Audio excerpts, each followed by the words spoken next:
Hello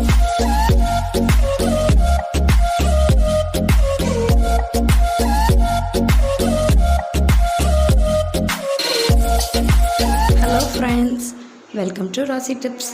எல்லோரும் எப்படி இருக்கீங்க? நல்லா இருக்கீங்களா? இன்றைக்கி நம்ம சேனலில் நம்ம பிரேக்ஃபாஸ்ட் ரெசிபி தான் பார்க்க போகிறோம். இட்லி தோசை மாவு இல்லாத டைமிங்கில் ரொம்பவும் ஈஸியாக 10 நிமிஷத்தில் சூப்பரான பிரேக்ஃபாஸ்ட் ரெசிபி எப்படி ரெடி பண்ணுறதுங்கிறத பார்க்கலாம். வீடியோவை ஸ்கிப் பண்ணாமல் மிஸ் பண்ணாமல் பாருங்கள். நம்ம சேனலை சப்ஸ்கிரைப் பண்ணாமல் இருந்தீங்கன்னா சப்ஸ்கிரைப் பண்ணிட்டு பக்கத்தில் இருக்கக்கூடிய பெல் ஐக்கானை கிளிக் பண்ணிடுங்க. இப்போ இந்த பிரேக்ஃபாஸ்ட் ரெசிபி ரெடி பண்ணுறதுக்கு நான் உருளைக்கிழங்கு தான் எடுத்திருக்கேன். பெரிய சைஸ் உருளைக்கிழங்காக இருந்தால் 2 எடுத்துக்கோங்க, சின்னதாக இருந்தால் 3 எடுத்துக்கோங்க.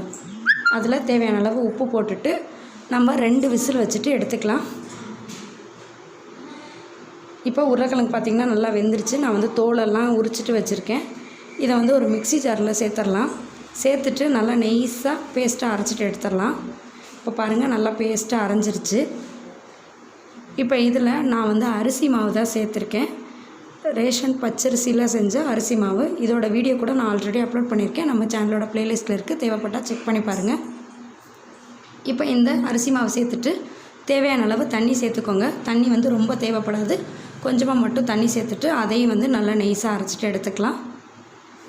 இப்போ நமக்கு பிரேக்ஃபாஸ்ட் செய்கிறதுக்கு மாவு ரெடி ஆகிருச்சு. இதை நம்ம ஒரு பாத்திரத்துக்கு மாற்றிடலாம்.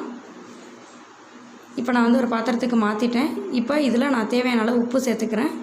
ஆல்ரெடி நம்ம உருளைக்கிழங்கு வேக வைக்கும் போது உப்பு சேர்த்து தான் வேக வச்சுருக்கோம். அதனால் பார்த்துட்டு தேவையான அளவு மட்டும் உப்பு சேர்த்துக்கோங்க. இதோட ஒரு பெரிய வெங்காயத்தை நெய்ஸாக கட் பண்ணிவிட்டு சேர்த்துடலாம்.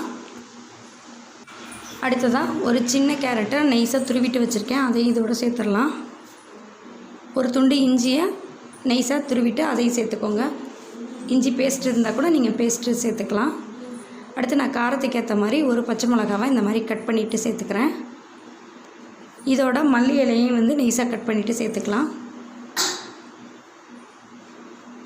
அடுத்ததாக கொஞ்சம் கருவேப்பிலையும் நெய்ஸாக கட் பண்ணிவிட்டு அதையும் சேர்த்துக்கோங்க. அடுத்து நான் சில்லி ஃப்ளேக்ஸ் தான் எடுத்திருக்கேன். இது வர மிளகாவை நல்லா வெயிலில் காய வச்சுட்டு இந்த மாதிரி கொரப்பாக அரைச்சி வச்சுட்டிங்கன்னா அதுதான் சில்லி ஃப்ளேக்ஸ்.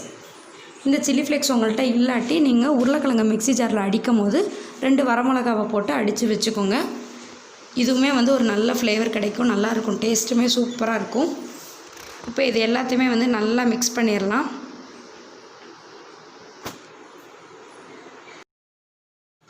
இப்போ நல்லா மிக்ஸ் பண்ணியாச்சு. மாவு ரெடி ஆகிடுச்சு. இது பாருங்கள், இப்போ ஓரளவுக்கு திக்காக இருக்குது. ரொம்ப திக்காக இருந்தால் நமக்கு நல்லா இருக்காது. அதனால் கொஞ்சம் மட்டும் தண்ணி சேர்த்து மாவு பதத்துக்கு கலக்கி வச்சுக்கோங்க. ரொம்ப தண்ணியாக இருந்தாலும் நல்லா இருக்காது, டேஸ்ட்டும் நல்லா இருக்காது. நம்ம தோசையை ஊற்றும் போது அது நல்லா வராது.